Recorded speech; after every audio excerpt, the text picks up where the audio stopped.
Good morning mga boss. So makulimlim na naman ngayong araw. May share lang ako rito. May nakita kasi ako ditong anchor handling vessel or supply vessel to. Yan.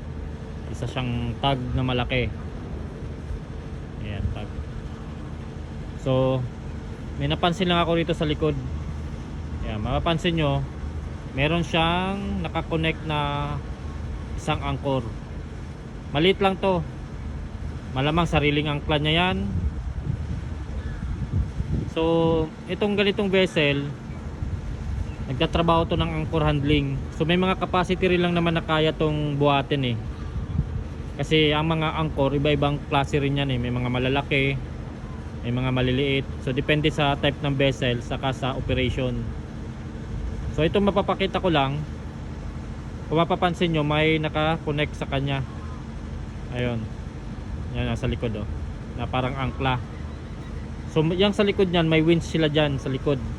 May malaking winch yan. Kaya niyang buhatin yung mga angkla. Kaya to binubuhat yung mga angkla dahil may mga barge na walang mga makina, yung hindi nakakapag-maneuvering sa operation.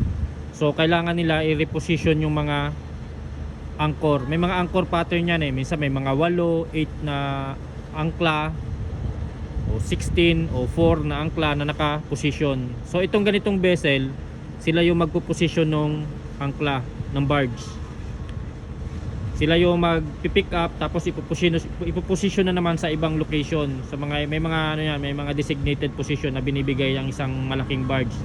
Yung barge na tinutukoy ko mga boss, yung katulad ng mga pipe laying, cable laying, yung may mga ganun na barge na nagtatrabaho sa offshore. So ganito yung isang vessel na anchor handling na malaki ano.